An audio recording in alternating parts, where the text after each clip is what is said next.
Bonjour à tous, c'est Kalou et bienvenue dans cette nouvelle vidéo. Et d'ailleurs aujourd'hui c'est une nouvelle catégorie de vidéos qui me trottait en tête depuis pas mal de temps. Je l'ai vu sur certaines autres chaînes, notamment Colline, Miss Manu au naturel et d'autres. Mais comment je vais pouvoir filmer cette vidéo? C'est pas possible. Est-ce qu'on fait abstraction ou est-ce qu'on continue comme ça? Ça y est, je sais déjà plus où j'en étais. Merci Alfred. Dans cette nouvelle catégorie de vidéos que je vous proposerai, peut-être pas tous les mois, peut-être tous les 2 mois. En fait, à vous de me dire quel rythme vous préférez. Ça dépend si j'ai des nouvelles choses à vous présenter ou pas. Eh bien, je vais vous faire un point sur la pousse de mes cheveux et les soins que j'ai utilisés. Donc le journal de pousse, c'est quelque chose que je faisais assez régulièrement avant sur le blog. Là, j'ai fait une petite pause. Pourquoi je ne sais pas. Parce que c'est des articles qui vous plaisaient. Il faudrait que je les reprenne aussi. Et comme vous êtes quand même pas mal à me suivre sur YouTube, je me dis que ce serait pas mal aussi de vous proposer ce contenu en vidéo. On va faire un petit point très rapidement sur la situation si vous ne me connaissiez pas encore et que vous arrivez par hasard sur cette vidéo. Alors pour mes cheveux, j'utilise uniquement des produits bio et naturels. Je suis fidèle à certaines marques mais j'adore en découvrir de nouvelles, bien évidemment, et j'adore vous partager toutes ces découvertes. Je n'utilise plus d'appareil chauffant, donc que ce soit lisseur, sèche-cheveux, etc. depuis plusieurs années maintenant. Et j'essaye de faire pousser mes cheveux encore un peu plus long. En fait, mon objectif, j'aimerais bien les avoir jusqu'aux fesses, enfin jusqu'en bas du dos. Peut-être qu'une fois arrivé là, ça me plaira pas, je sais pas, on verra bien. J'y suis plus ou moins presque. Je suis quand même, je suis presque en bas du dos. J'arrive pas à avoir mes cheveux du dos, donc c'est compliqué. La nature de mes cheveux, ils sont, vous le voyez, très fins, très souples et sans volume. Donc je recherche à leur apporter du volume, j'aime qu'ils soient brillants, j'aime qu'ils soient encore plus souples, j'essaye de les texturiser, ce qui n'est pas forcément simple. Mon cuir chevelu était tout à fait normal jusqu'à l'année dernière, puisque depuis l'été dernier, il présente parfois des démangeaisons et il est beaucoup plus sensible. Bon, pour ça, j'ai plusieurs petits remèdes. Maintenant, je vais vous parler des soins que j'ai utilisés ces dernières semaines. Et ensuite, on va faire un petit point sur la pousse. Ça fait extrêmement longtemps que j'ai pas mesuré ma tignasse. C'est parti pour la partie soins. J'ai décidé de commencer cette nouvelle catégorie de vidéos dans un moment pas super logique parce qu'en fait, je suis en transition, c'est-à-dire que tous les soins que j'utilisais jusqu'à présent ces derniers temps, ils sont terminés et là j'en passe à d'autres depuis cette semaine et la semaine dernière. En soins profonds, ces derniers temps, j'ai rien fait de super. J'ai peut-être fait 1 ou 2 aînés neutres. J'ai fait 2-3 recettes que je vous ai présentées il y a peu sur la chaîne, je vous mets tous les liens en barre d'infos, notamment les soins à l'avocat, à l'œuf et à l'huile d'olive qui sont ultra nourrissants et hydratants et c'est ce dont mes cheveux avaient besoin. Sinon j'ai pas trop fait de masque aux huiles ni aux poudres ces derniers temps. Il va falloir que je m'y remette d'ailleurs parce que je vois que je suis en manque de volume. Pour me nettoyer les cheveux, un des shampoings que j'ai utilisé beaucoup ces derniers mois, j'ai l'impression que j'ai un poil de chat sur la bouche à cause de son câlin, j'ai les cheveux en pétard aussi à cause de son câlin, c'était le shampoing solide Notox de chez Pachamamaï qui vient vraiment apaiser les démangeaisons du cuir chevelu, qui vient laver les cheveux en douceur. J'avais pas besoin d'après-shampoing avec celui-ci. C'est un shampoing solide dont je vous ai parlé plusieurs fois. Je l'aime énormément. Le seul truc que j'aime pas trop avec cet après-shampoing, c'est son odeur. Il sent pas très bon, mais c'est son seul point négatif. Je vous ai fait un article complet dessus. Je vous le mets aussi en barre d'infos. Maintenant, j'arrête de répéter ça. Tous les produits dont je vous ai déjà parlé en détail, je vous mettrai tous les liens des articles ou des vidéos en barre d'infos. Comme ça, ce sera réglé. Ensuite, ces 3 dernières semaines, j'ai utilisé une nouveauté pour moi, c'est le shampoing douche à l'argan à l'huile essentielle verveine de la savonnerie du Pilon Roi. Je vous en ai aussi rapidement parlé. J'ai désiré le tester vraiment pour vous alors qu'il a 2-3 ingrédients qui me plaisent pas du tout, notamment du sulfate.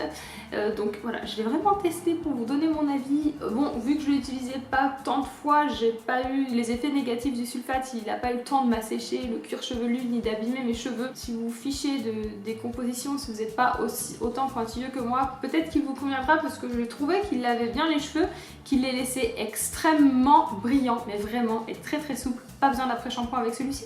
Parce que quand je l'utilisais, on avait l'impression que j'utilisais un après-shampoing et un masque ultra hydratant et nourrissant avec, tout en ayant les cheveux légers. Depuis la semaine dernière, je découvre un des shampoings qui attendait dans mes tiroirs depuis un petit moment et d'une marque qui me fait de l'œil depuis très longtemps. C'est la marque Sochamp qui propose des cosmétiques solides, sains, naturels, bio et adaptés à toute la famille, que ce soit pour les petits, pour les grands, pour ceux qui ont des problèmes d'allergie. Donc ce sont vraiment des produits sains et doux et j'en ai entendu tellement de bien que j'avais trop hâte de tester. Ça y est, c'est chose faite. J'ai commencé à tester le shampoing, tout type de cheveux, shampoing solide au ricin et au Kapoor Kashli. Kapoor Kashli, je l'adore. Pour l'utiliser, j'utilise cette poudre en tant que shampoing sec.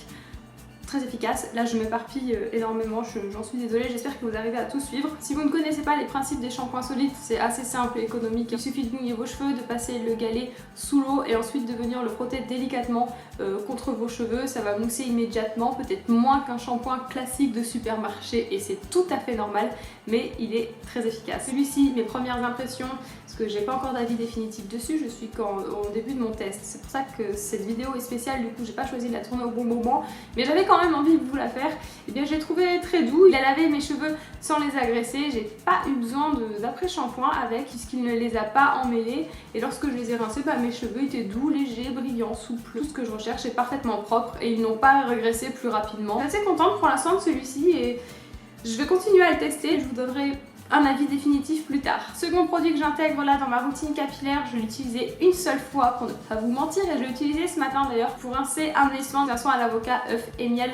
Donc dans ces cas-là, je préfère utiliser des shampoings liquides, c'est psychologique, j'ai l'impression que les shampoings solides ne rincent pas bien les soins. Donc celui-ci il est de la marque Rampal Latour en Provence, une marque que je ne connaissais pas du tout, mais le prix était très raisonnable en fait et les avis dessus étaient très bons. Donc c'est un shampoing douche au miel et pamplemousse qui fortifie et tonifie. Il a très bien rincé mon masque, il n'a pas agressé mon cuir chevelu pour ce premier lavage en tout cas. J'ai ressenti mes cheveux très légers après celui-ci, ils sont plutôt brillants vous voyez. Par contre j'ai besoin d'utiliser un après-shampoing parce que je trouve qu'il a pas mal emmêlé les cheveux, mais c'est qu'une première impression. En après-shampoing ces dernières semaines j'utilise le démêlant haute protection de Mademoiselle Bio, je vous en ai aussi déjà parlé plusieurs fois. C'est un démêlant très efficace, il ne viendra pas hydrater et nourrir les cheveux à proprement parler, mais vraiment que les démêler et les rendre plus souples sans les alourdir. C'est ce pourquoi j'aime l'utiliser et j'aime aussi sa petite odeur. Et je l'alterne avec l'après-shampoing cheveux nourris karité à la céramide d'argan de Sobio Éthique. Celui-ci il a oui une action quand même plus nourrissante que celui-ci. C'est pas non plus un truc de fou comme celui de chez Propolia, pour moi c'est pas comparable, mais il est quand même efficace, il vient bien les démêler.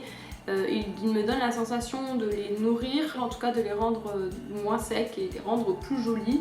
Pareil, j'aime bien cette petite odeur. J'essaye d'espacer au plus mes shampoings et j'y arrive pas mal. Je peux rester 5-6 jours sans faire de shampoing. Mes cheveux ne sont pas gras, mes cheveux sont extrêmement propres. Mais au bout de plusieurs jours, il arrive qu'au niveau des longueurs et des pointes, ils ont un aspect asséché. Notamment si je ne fais pas de coiffure protectrice. Et du coup ce que je fais c'est que je les humidifie et que je mets un peu de crème lactée de De Novo. Donc c'est un soin hydratant dont je vous ai parlé énormément de fois. Lorsque j'utilise il vient donner un petit coup de fouet à mes pointes et à mes longueurs. Il vient comme les gainer, les rendre un petit peu plus brillantes, plus jolies et il les hydrate et il les protège aussi. Pour les soins, je vous en ai parlé en début de vidéo, j'en ai pas fait beaucoup, j'ai pas fait beaucoup de soins profonds ces derniers temps, va falloir que je m'y remette absolument ce mois-ci parce qu'avec l'automne d'ailleurs mes cheveux tombent énormément. Je compte réintégrer dans ma routine peut-être des huiles essentielles de menthe poivrée de baie Saint-Thomas intégrées à mes shampoings ou à mes soins en racines pour diminuer la chute de mes cheveux. Petite astuce, si vous perdez beaucoup vos cheveux en automne comme moi, n'hésitez pas à utiliser ces deux huiles essentielles pour contrer tout cela. Comme d'habitude pour protéger mes cheveux au quotidien parce que quand ils sont très longs, c'est pas très bon de les laisser détacher comme ça parce que vous voyez ils frottent partout et à force ça les casse, ça les abîme, ça crée des fourches et une fois que les fourches sont là, il faut tout couper. Donc ce que je fais c'est que j'utilise des pics à chignons pour les attacher parce qu'au moins ça n'abîme pas les cheveux. Ils sont parfaits pour les coiffures protectrices, j'ai pas de technique super élaborée pour les mettre, je les mets un petit peu à l'arrache tant que ça tient bien mes cheveux, moi ça me va. Et la nuit je n'oublie jamais de faire mes coiffures protectrices en plus de ma petite tête d'oreiller en satin. Ouais, je suis vachement extrémiste au niveau des soins de mes cheveux, je sais. Donc soit les soirs de flemme, parce que ça m'arrive d'avoir la flemme, je fais juste une tresse et au niveau de mes pointes je mets soit du beurre de karité, soit du gel d'aloe vera, soit je prends le temps de mettre le cardoon qui est un super accessoire. Je vous ai fait toute une vidéo dessus, je vous la mets juste ici, mais en gros c'est un accessoire qui va protéger vos cheveux la nuit de tout ce qui est frottement, qui va les rendre plus brillants, plus souples et surtout il apporte un effet lissant à vos cheveux. Je pense notamment si vous avez peut-être les cheveux ondulés. Bon moi ils sont extrêmement lisses donc j'en ai pas forcément besoin, mais c'est surtout pour le côté protecteur. Je suis contente de l'avoir trouvé parce que je l'avais perdu et je l'ai retrouvé. Voilà pour tous les produits capillaires que j'utilise en ce moment, bien que je suis en transition. Maintenant on va passer à la mesure. Alors pour mesurer soi-même c'est pas évident. C'est des mesures approximatives qui peuvent paraître complètement ouf. Vous savez, il y a beaucoup de personnes qui font pousser leurs cheveux, qui adorent se mesurer les cheveux assez régulièrement pour voir où elles en sont. Je fais partie de ce genre de personnes, même si je le fais beaucoup moins qu'avant. C'est comme les personnes qui mesurent le tour de leurs muscles, vous voyez. Alors, ce que je fais, c'est que je me munis d'un mètre ruban que je perds à chaque fois, vraiment que je trouve une place définitive, et Moi, lorsque je les mesure, je prends le mètre ruban, je le mets là, au sommet de mon crâne. Et ensuite, je viens mesurer jusqu'à la pointe de mes cheveux. Normalement, je le fais avec une autre personne, mais là, j'ai personne pour m'aider. Donc, ce sera vraiment approximatif.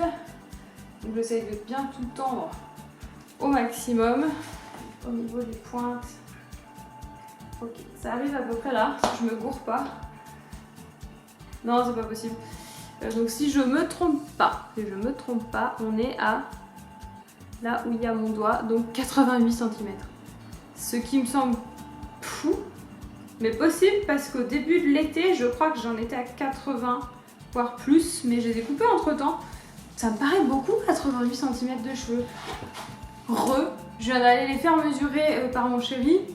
Et il mesure pareil, 88-89. Je me balade avec quasiment 1 mètre de cheveux sur la tête. Ce qui est super pratique pour l'hiver, ça peut me tenir bien chaud. Mais je les vois pas aussi longs moi en fait. Mesure approximative qui permettent de savoir où j'en suis. Tout en sachant que je pense que je vais bientôt recouper un petit peu les pointes parce que j'ai vu 2-3 débuts de fourche. Donc je préfère vite les couper. Voilà, c'est tout pour ce premier journal de pouce, journal de soins en vidéo. J'espère que le petit concept vous aura plu. Je vous retrouve pour faire un nouveau point, soit le mois prochain, soit dans 2 mois. À vous de me dire ce que vous préférez.